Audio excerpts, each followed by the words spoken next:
अभी जस्ट आपने preparation start की है and you start reading current affairs, कोई फ़ायदा नहीं है, मत करिए प्लीज़। आपको न्यूज़पेपर पढ़ना पड़ेगा हर दिन, क्योंकि एक स्ट्रेटजी होती है न्यूज़पेपर पढ़ने की। फॉर एग्जाम्पल बीजेपी ने कांग्रेस को क्या बोला, कांग्रेस ने आम आदमी पार्टी को क्या बोला दिल्ली इलेक्शन में। यूपीएससी इस पे क्वेश्चन नहीं पूछेगा, लेकिन ये मसाला खबरें हैं, आपका मन बड़ा लगेगा इनमें। सजेशन रहता है बच्चों को कि एटलीस्ट 2 मंथली पढ़ो। एक, आप बहुत ज़्यादा डिपेंडेंट हो किसी और के अंडरस्टैंडिंग पे, 2 पढ़ोगे तो हो सकता है जो चीज़ छूट चुका है वो आपको पता चल जाए। Do you agree with it? Sorry to say ma'am, बिल्कुल अग्री नहीं करूंगा। मैंने स्टार्टिंग में ही बोल दिया था लिमिटेड रखना है, right. See, current affairs everybody has different approaches. Current affairs एक ऐसा यॉर्कर बॉल बोले या गुगली बॉल बोलते हैं जिसको सभी एस्पिरेंट्स को डर लगता है। एंड डर इसलिए नहीं लगता है क्योंकि वो टफ है, डर इसलिए लगता है क्योंकि वो बहुत वास्ट है और उसके साथ आपको अडेप्ट करना बहुत ज़रूरी है। तो आज इस एस्पिरेंट्स पॉडकास्ट के एपिसोड में मैं डॉक्टर दीपानेता और उत्कर्ष सर साथ में आए हैं to discuss about current affairs. पहला जो मेरा क्वेश्चन है करंट अफेयर्स को लेके, एंड ये क्वेश्चन मैं एक पर्सपेक्टिव से ले आ रही हूँ क्योंकि जब भी मैं IR पढ़ाती हूँ करंट अफेयर्स का एक मेजर रोल रहता है। एंड जो क्वेश्चन आएगा वो सबसे पहले रहता है कि हम सोर्सेज क्या फॉलो करें। तो मेरा हमेशा जवाब रहता है कि सोर्सेज यार, it depends on your taste and your digestion, कितना आप डाइजेस्ट कर सकते हो करंट अफेयर्स को, वही रहना चाहिए।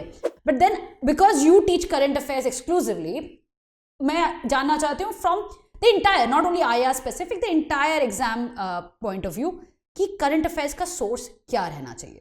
बिफोर आंसरिंग सोर्स क्या रहना चाहिए, मैं एक बात बोलना चाहूँगा, लिमिटेड रहना चाहिए। लिमिटेड रहना चाहिए, बट उसका मतलब क्या है? What do you mean by limited? Exactly. So first of all depend करता है आप किस कंटेक्स्ट में है। मैं यहाँ पे एस्पिरेंट्स को कुछ कैटेगरीज में डिवाइड करूँगा। फॉर एग्जाम्पल अभी जस्ट आपने प्रिपरेशन स्टार्ट की है and you start reading current affairs, कोई फ़ायदा नहीं है, मत करिए प्लीज़। रीज़न, फॉर एग्जाम्पल आपने किसी को पॉलिटी पढ़ाया, अभी उसने शायद पार्लियामेंट चैप्टर नहीं पढ़ा, आपने सिर्फ उसे प्रियम्बल पढ़ाया और कुछ पार्लियामेंट से रिलेटेड करंट अफेयर्स आ गया। आप न्यूज़पेपर लगे हैं पढ़ने में, कोई मैगजीन पढ़ने में लगे हैं, नॉट वर्थ इट। आप अपना टाइम इन्वेस्ट नहीं कर रहे हैं, वेस्ट कर रहे हैं। फर्स्ट थिंग फर्स्ट, तो आपको ये पता होना चाहिए करंट अफेयर्स पढ़ना कब है। तो मेजरली जब आपके 4 सब्जेक्ट्स खत्म हो जाए, पॉलिटी, इकोनॉमी, थोड़ा सा IR, देन ज्योग्राफी, एनवायरनमेंट का मिक्सअप, आप इसके बाद करंट अफेयर्स पढ़ना शुरू करें। पहली चीज़, स्टार्टिंग ऐसी होती है कि आप स्टार्ट करिए किसी भी कंपाइलेशन से। तो मंथली मैगजीन्स आती हैं हमारी, ठीक है, किसी भी इंस्टीट्यूट की, आप उससे स्टार्ट करिए। देन ये है बिल्डिंग फेज। बट देखो, मंथली मैगजीन हो चाहे कुछ भी हो, आप जब तक इसे पढ़ रहे हैं आप एक परोसी हुई चीज़ खा रहे हैं। बट मज़ा तब आएगा जब आप बनाना सीख जाएं, क्योंकि मेंस प्रीलिम्स आप क्लियर तब करेंगे जब आपको पता होगा कि करंट अफेयर्स इंपॉर्टेंट क्यों हैं और कैसे ये एग्ज़ाम के हिसाब से रेलेवेंट है। Now coming to the question resources. First, आपको न्यूज़पेपर पढ़ना पड़ेगा हर दिन, ऑब्वियसली। और कितने साल से पढ़ना पड़ेगा? अगर सोचो कि मैं 2025 का अटेम्प्ट देने वाली हूँ, तो क्या बहुत लेट हो चुका है, या मैं अगर 2026 का अटेम्प्ट देने वाली हूँ तो क्या मुझे अभी शुरुआत करनी है? अगर आप 2025 की बात करेंगे तो मैं कहूँगा अब तो मत पढ़ो न्यूज़पेपर, जो अभी तक नहीं पढ़ा है आपने, ठीक है, आप उसे छोड़ दीजिए। 2026 के लिए अगर आपने आज प्रिपरेशन स्टार्ट की है तो जो मैंने भी 3-4 बेसिक सब्जेक्ट्स बोले, ये कवर करने में आपको लगेंगे कम से कम 4-5 महीने। इन 5 महीनों के बाद आपकी न्यूज़पेपर रीडिंग स्टार्ट होनी चाहिए, क्योंकि एक स्ट्रेटजी होती है न्यूज़पेपर पढ़ने की। फॉर एग्जांपल बीजेपी ने कांग्रेस को क्या बोला, कांग्रेस ने आम आदमी पार्टी को क्या बोला दिल्ली इलेक्शन में। यूपीएससी इस पे क्वेश्चन नहीं पूछेगा, लेकिन ये मसाला खबरें हैं, आपका मन बड़ा लगेगा इनमें। इनको अवॉइड करना है तो न्यूज़पेपर पढ़ना तब आएगा जब आपके बेस क्लियर होंगे। तो newspaper continuously, apart from it एक कंपाइलेशन। अब कंपाइलेशन 2 तरीके से पढ़ी जाती है, या तो आप मंथली कंपाइलेशन पढ़ लीजिए या आप एग्जाम ओरिएंटेड कंपाइलेशन पढ़िए। फॉर एग्जांपल अगर प्रीलिम्स पास आने वाला है तो आपका प्रीलिम्स कंपाइलेशन इंपॉर्टेंट हो जाता है।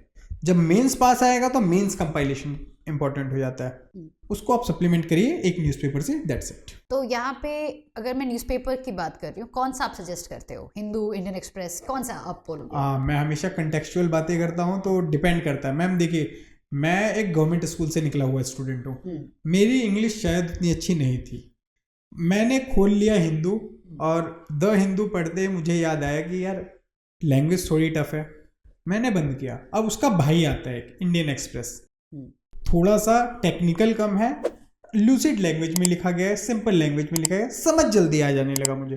तो आई रिकमेंड, अगर आप इंग्लिश के साथ कंफर्टेबल हैं तो द हिंदू, अगर आप कंफर्टेबल नहीं हैं, थोड़ा सा डिफरेंट पर्सपेक्टिव, इजी लैंग्वेज चाहते हैं, तो गो फॉर इंडियन एक्सप्रेस।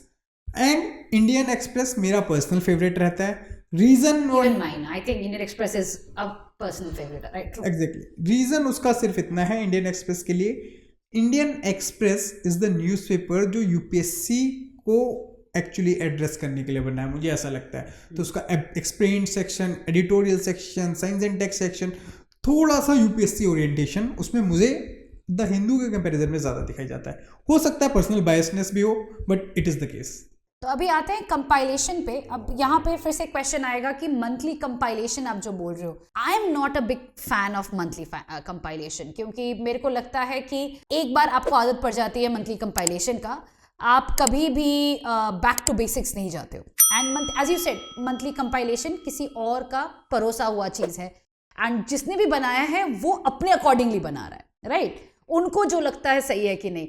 तो इन दिस लाइट मेरा जो सजेशन रहता है बच्चों को कि एटलीस्ट 2 मंथली पढ़ो। एक, आप बहुत ज़्यादा डिपेंडेंट हो किसी और के अंडरस्टैंडिंग पे, 2 पढ़ोगे तो हो सकता है जो चीज़ छूट चुका है वो आपको पता चल जाए। Do you agree with it? Sorry to say ma'am, बिल्कुल अग्री नहीं करूंगा। मैंने स्टार्टिंग में ही बोल दिया था, लिमिटेड रखना है, right? See, current affairs everybody has different approaches. आते भी एनुअल कंपाइलेशन पे, you think that annual compilation पे डिपेंड करना बहुत इंपॉर्टेंट है या इसको छोड़ देना चाहिए? मैम 2 तरीके के स्टूडेंट हैं, एक जो वेटरन हो जाते हैं, जैसे मैं 3+ अटेम्प्ट के बाद हो गया था। अब मुझे ना एग्जाम क्लियर करने के लिए पढ़ना है, अंडरस्टैंडिंग के लिए नहीं पढ़ना। अगर आप मेरे से रशिया यूक्रेन की वॉर की बात करोगे ना, तो मैं आपको सोवियत रिलेशंस तक समझा सकता हूँ कि ये बीज वहाँ पे भी प्रेजेंट थे जो आज वॉर की तरह दिख रहे हैं, हमें वॉर के ट्री की तरह दिख रहे हैं। बट अब जो एग्ज़ाम ओरिएंटेडनेस है, क्योंकि मैं हमेशा बोलता हूँ इस एग्ज़ाम में अगर आपने ज़्यादा रिसर्च कर ली तो आप पीएचडी कर रहे हैं, इसका मतलब आप पढ़ाने लगेंगे, क्लियर नहीं होगा। कंपाइलेशन स्पेसिफिक रहते हैं एग्जाम में, क्या आपको कोर कंसेप्ट्स लिखने हैं, क्या कीवर्ड्स लिखने हैं, वहाँ पे कंपाइलेशन आपको हेल्प करती है। तो कितना टाइम देना चाहिए करंट अफेयर्स को हमारे प्रिपरेशन में? जैसे आपने कहा कि अगर 2025 का अटेम्प्ट देने वाले हैं तो न्यूज़पेपर्स मत पढ़ो, अभी मंथली कंपाइलेशन पे आ जाओ आप। या अगर हम बात करते हैं 2026 के लिए, तो आपने कहा कि 3-4 महीने के बाद आप शुरू करोगे। तो करंट अफेयर्स मोटा मोटी कितना देना चाहिए according to you? Again, as I said, everybody has different perspectives. But आपका क्या लगता है, according to you, 2 महीना, 3 महीना, जनवरी से स्टार्ट करना है? When do you start? Okay, so मैं 26 के अटेम्प्ट की बात करूं या 25 के अटेम्प्ट की बात करूं, मैं आपको बताता हूं कितना कवर करना जरूरी है। मिनिमम अप्रैल टू अप्रैल, अगर आपका मई में एग्जाम है। अच्छा, ठीक तो है। अगर आप इस साल एग्जाम दे रहे हैं 2025 का, तो आपके लिए अप्रैल 24 से अप्रैल 25 तक बेयर मिनिमम है, ठीक है। देन यूपीएससी के करंट अफेयर्स हमेशा ड्रैगिंग होते हैं, मतलब कुछ ना कुछ चलता रहता है। स्पेस एक्स मिशन, आज हमने सक्सेसफुली डॉकिंग कंप्लीट किया इसरो का, अब ये लास्ट 2 वीक से रेगुलर आ रहा है न्यूज़ में। तो सिमिलरली कुछ चीज़ें हैं जो सालों से आ रही हैं, तो 4-5 months before that as well. तो आप अगर जनवरी से लेके जनवरी 24 या दिसंबर 24 से लेके अप्रैल 25 तक कर गए हो, मेरे हिसाब से you are playing it safe for 25 attempts. So 1 से लेके 1.5 साल का होता है, बट पहले एक कवर कीजिए, हमेशा एक बेयर मिनिमम कवर करना होता है, उसके बाद एक्सटेंड कीजिए। Right, this is something even I agree with कि 1 साल का आप कवर करो, उसके बाद अगर टाइम है तो आप पिछले के 6 महीने आप कवर करना चाहिए। I am going to come back to the time period only. The point is कि अगर मेरा 2025 का अटेम्प्ट है, क्या मेरे को जनवरी में स्टार्ट कर देना चाहिए current affairs? In the sense compilations का करना, या मतलब यू नो एक चीज़ होता है आप प्रीलिम्स के पहले सीसैट और करंट अफेयर्स पे आ जाते हो, क्या वो जनवरी में होना चाहिए, फरवरी में होना चाहिए, या ये कंटिन्यूअस प्रोसेस है? मैं ये बोलूँगा कि ये होना तो कंटिन्यूअस प्रोसेस चाहिए, होता नहीं, मुश्किल होता है। नहीं है, हाँ। यही मैं कहना चाहूँगा। तो right time will be somewhere March. Isn't it too late? No, March starting की बात कर रहा हूँ मैं, मार्च एंडिंग की नहीं। मार्च स्टार्टिंग इसलिए क्योंकि I expect compilations to be out by February end. Okay अब आनी शुरू हो गई है कंपाइलेशंस। अब जब ये फेब एंड तक आएगी आपके पास, आप अश्योर करिए कि हाँ उससे पहले के जो बेसिक्स है ना, जो कोर प्रिंसिपल्स हैं वो रिवाइज कर चुके हो। अगर आपने लक्ष्मीकांत रिवाइज नहीं किया और आप सोच रहे हैं पॉलिटी की कंपाइलेशन समझ जाएंगे, नहीं होगा।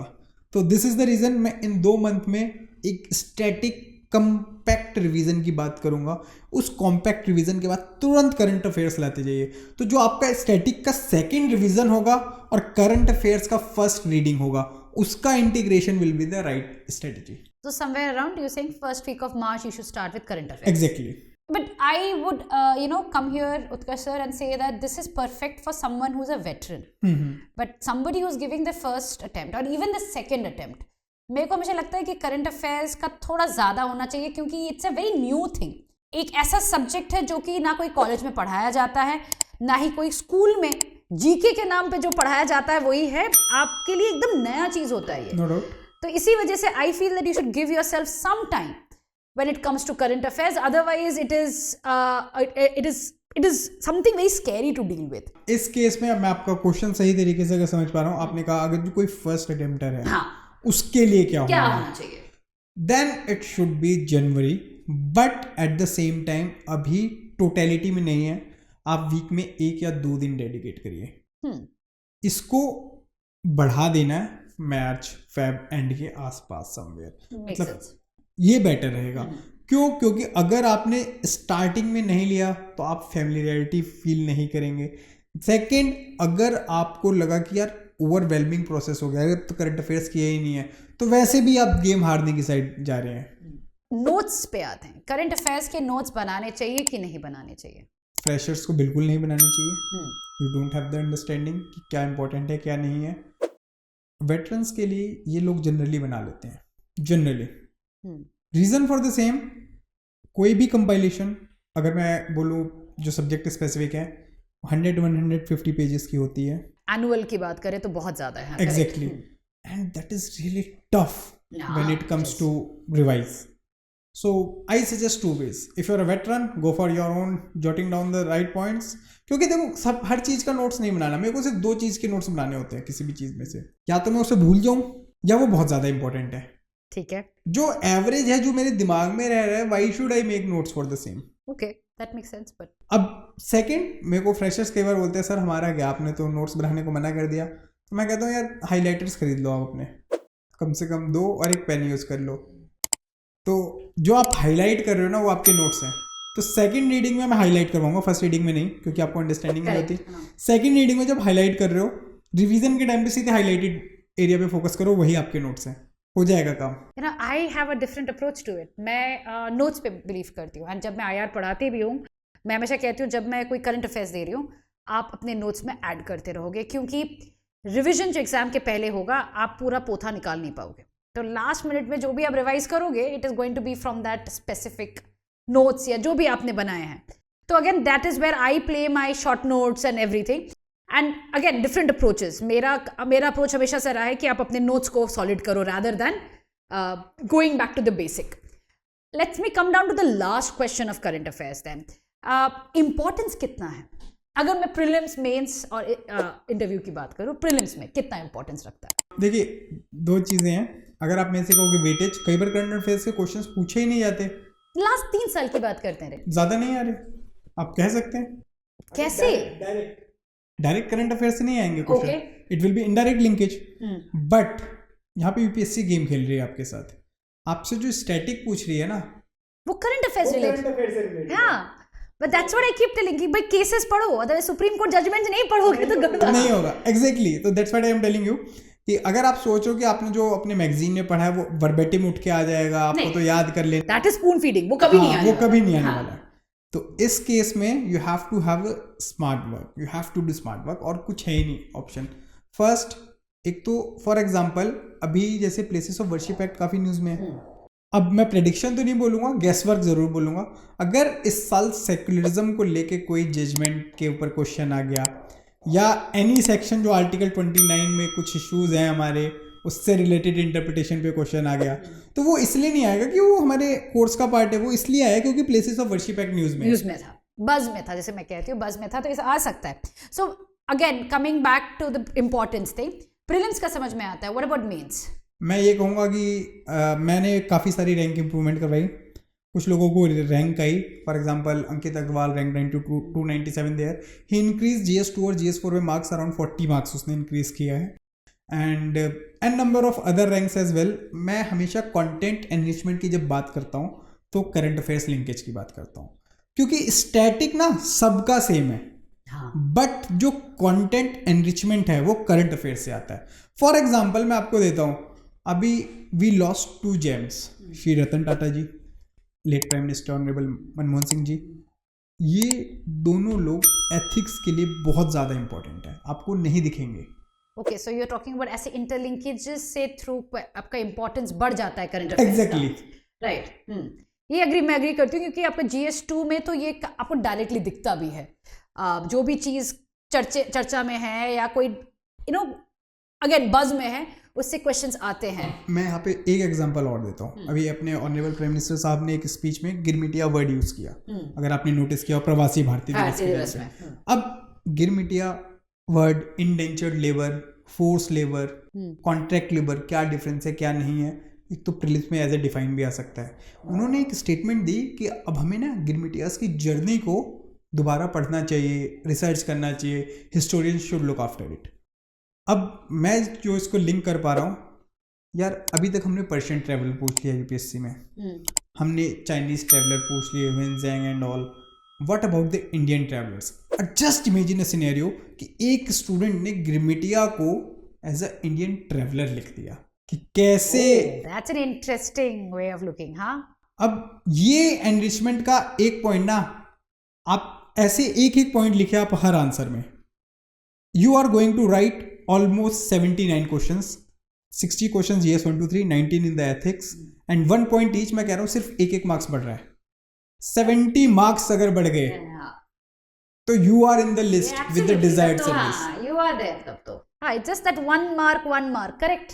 आई गेट योर पॉइंट ऑल्सो, कि छोटी छोटी चीज़ें जैसे करंट अफेयर्स से रिलेटेड है, आपके पूरे जर्नी को किस तरीके से सक्सेस की तरफ ले जाता है, वो 1 मार्क ही मैटर करता है एक क्वेश्चन में, कि आपका नाम फाइनली लिस्ट में आ जाए फॉर द इंटरव्यू। एंड सभी को पता है कि इंटरव्यू में करंट अफेयर्स का तो मेजर रोल है, राइट? चाहे वो आपको डायरेक्टली पूछे या आपको कोई घुमा फिरा के पूछे, वो तो आता ही है। चलिए, इसी के साथ इस सेशन को खत्म करते हैं। I hope you enjoyed today's session and I will see you in the next one. Thank you so much for joining me, Utkarsh sir. Thank you so much ma'am. Bye.